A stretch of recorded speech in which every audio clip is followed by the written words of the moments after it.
Hello and welcome back to my channel. I am Jordan and today I'm here with my November TBR, the books that I plan on reading for the month of November. No, I am not doing Nonfiction November, I know. That's basically because I've read so much nonfiction this year already. I'm going to continue reading it, but I just already feel like I've read a lot, and because it's like my anniversary month this month, I just want to be like, in a different headspace. So I'm actually going to be reading quite a bit of romance this month and some other things. So let me go ahead and get into what I will be reading. And let me start with the book that I'm actually most excited to read. That is The Forgotten Girl by India Hill Brown. This is a middle grade novel, and I am so excited for this book. Like, I'm so excited. For those of you who know India Hill on BookTube by Books and Big Hair, like, yes, she came out with her own book. Like, this is so huge to me. Like, that alone, I'm going to support just because of that simple fact. But outside of that, the description of this book and what inspired this book is what really has me excited. You guys probably saw I tweeted, or even on my Instagram, I was like, every other book on my CBR is getting pushed to the side, and that's exactly what has happened. I started this. I'm loving it so far, and let me just tell y'all this. R.L. Stine, author of Goosebumps, y'all remember Goosebumps, right? Wrote praises for this book. This ghost story gave me chill after chill. It will haunt you. Before let me get into what the book's actually about so y'all can know, but I'm just so excited. Look at this cover. Okay. So the book is inspired basically because the author's great aunt was actually buried in a segregated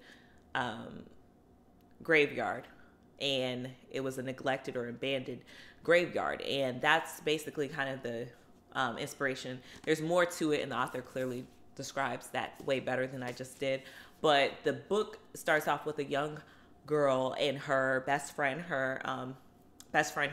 are exploring. They're out in the South, and they go across an adventure, I should say. Let me not give away too much because I started the book, so I'm like, wait, what's a spoiler and what's not? Basically, somehow a ghost situation happens, and it's like a haunting book.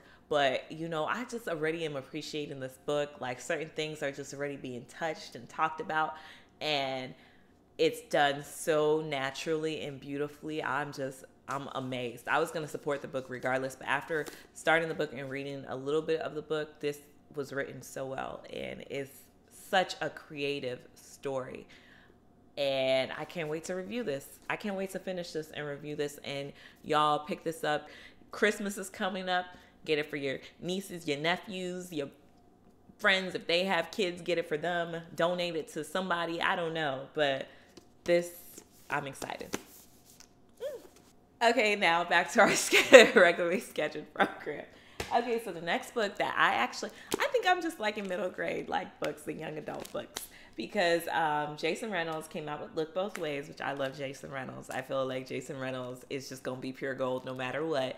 I did start this book as well, and Look Both Ways. This is another one that follows these kids, follows kids, and it's a tale across 9 blocks, which that already has me very intrigued as to what could the 9-block journey be, and what's different on each block.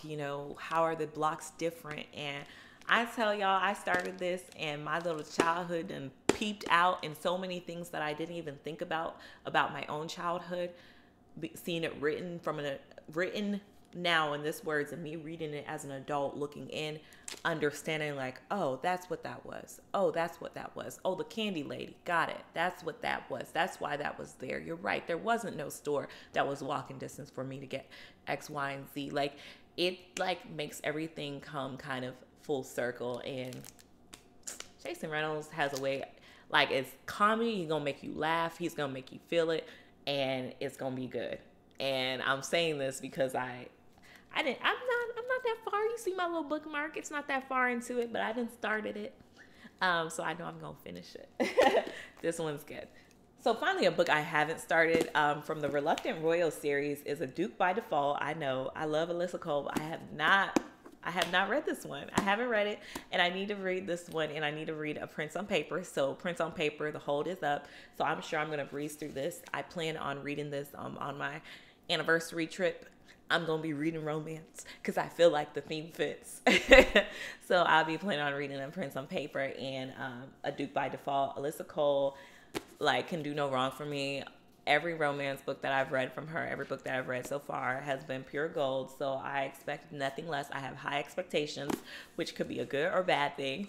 But I'm excited for both of these because this also, you know how in the series they are standalone, but you know they reference other characters and you get to know more about the characters. This one is centered around Portia, who is the best friend of Milady from oh my gosh,